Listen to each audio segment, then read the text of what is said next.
tell us a bit more about that so the guys who are kind of new to Frank Zappa could actually see what it's like to actually become part of the team? Sure. I have a friend named Ed Berman who was instrumental in connecting me with Frank. I've been listening to Frank since I was 8, and my brother turned me on to him, so I was listening to him from very much the beginning. Northern California, getting stoned, listen to Frank, totally righteous. And then, I stopped listening to him when I was 12, after Montana, something like that, and kind of went off on doing a bunch of other things, went to learn classical music. My brother, who is 2 years older than me, his name's Derek, he played guitar. We went to go see, I saw Frank in '75 at Winterland with the Andre Lewis, Terry Bozzio thing. I didn't get to see him. And in 1980, he played at the Berkeley Community Theater, April Fool's Day, and I didn't get it again. It was too normal. I was waiting for, Billy Mundy and Roy Estrada to play. I wanted that vibe. And it was very clean and pristine, and it just blah, blah, blah. The best part of the show was when Dave Logriven fucked up the beginning of He's a Beautiful Guy. David Logriven, Mr. Logriven, that's completely inexcusable. Start it over. 1, 2, 3, 4. It was totally awesome. And Ed and Derek were completely freaking out. We gotta play with Frank. We gotta play with Frank. Ed had moved out from New York just to try and get an audition. He went back to New York and saw Steve Vai at a bar. Steve Vai doesn't drink, but for some rean at Oceanside, New York, he went to this bar and traded phone numbers. Connected up with him. Derek said, I'm gonna go down and audition. Ed somehow found out that Frank was auditioning. So my brother, who was a go-getter type of a guy, went down to Los Angeles, hung out with Steve for the day, got phone number. Steve said, don't tell him, here's Frank's number, don't tell him where you got the number. He doesn't need guitar players, he's already got me, himself, and Ray White, he doesn't need music.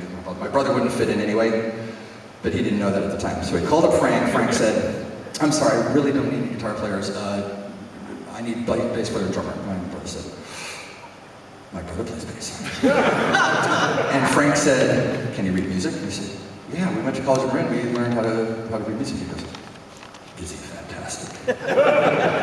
Derek said, yeah, he's fantastic. He said, give him a call. So he called me up and said, Frank wants to listen to you, go down and audition. I said, yeah, right. I almost hung up on him, but I got the phone number and I dialed the entire thing, except for the last number, about 15 times. Going, there's no fucking way. So I dial and Frank answers. That was fucked. But awesome. So, come on down. Okay, how about tomorrow? I can't. Why not? I gotta work. What do you mean you gotta work? I gotta go to work. I can't just cancel on the guy. Okay, bye. And I hung up the phone. Honestly. Would any of you have done that? No, that's how awesome I am. Remember that. Hanging up on Frank saying I can't audition because I gotta go park cars that weekend. None of you would do that. But I had a boss who was a PhD in philosophy. He was totally awesome guy, and I didn't want to burn him. So I said, my girlfriend freaked out. She said, what the fuck is your problem? How dare you? Call up your boss and cancel. So I fucking called up and I went, Ed? And he said, what? I said, I got a kid. He said, I don't want to know. I said, but I'm going to go play. I don't want to know. I'm playing with Frank Zappa. I don't care. Can you do it or not? No, I can't do it. Fine, bye. So I called Frank up and I went down there. Got in a cab, drove up to the house. Tommy Mars is there, Gail is downstairs, Frank is downstairs. Everybody's kind of milling about. Here's the new guy, what do you got? Hi. 21 years old, don't really, never met a rock star before. Frank.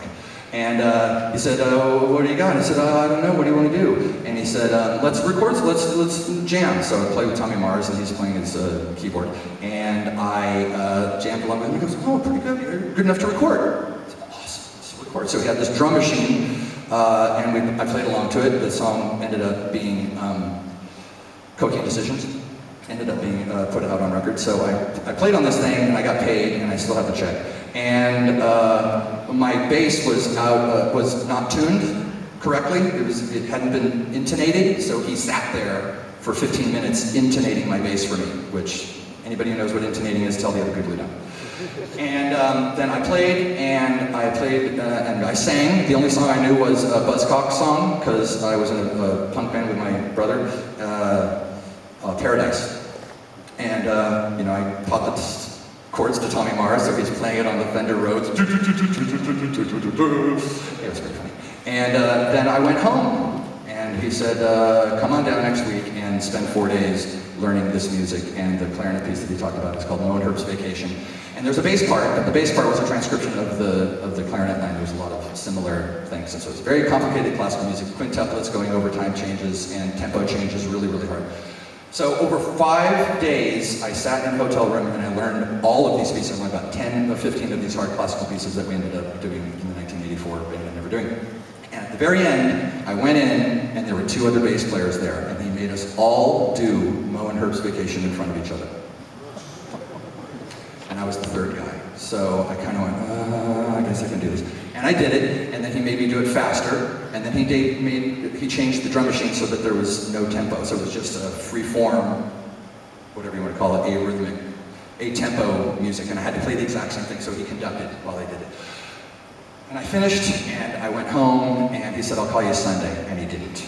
And he didn't call me Monday, and he didn't call me Tuesday, or Wednesday, or Thursday, Friday. The next Sunday, I got a phone call from him saying, there's this girl down here in Louisville, Peel, you have to play with her. I've got to see you 2 guys in the same room together. So I flew down that Monday, and for some reason we got along really, really well, and he was laughing the entire time. We read through Hunch and Toot, which is this story that he wrote, and with Ed Mann and all these people, we just kind of got together in this room and ate pizza and had some beers and went through Hunch and Toot, and he was just captain with glee the entire time. And at the very end, he said, do you want the job? And he walked up to me with his hand extended. I went, no. Kidding. What I didn't know at the time was that he had already hired this bass player, and the bass player, if I'm right, John Whitelaw, couldn't do it because he had tendonitis. Like, he'd hired this guy, and he, yeah, that's what I heard. He was another San Anselmo guy, which is really fucking weird. So he hired this guy, and he said, I can't do it. And I was like, why didn't you audition if you had tendonitis? I guess I just wanted to see if I could get it. Anyway, so I said yes, and he kept me in. But Steve Vai later told me that he was instrumental in not necessarily getting rid of John Whitelaw, but informing Frank that maybe there was just not enough juju there, mojo, whatever. Because everybody said, yeah, sure, what do you think of John Whitelaw? I said, it was really good, everything fine. Of course, whatever you want, Frank. And Steve said, well, he doesn't have blue hair.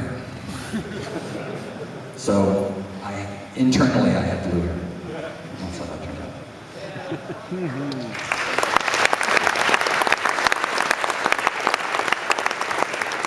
Okay.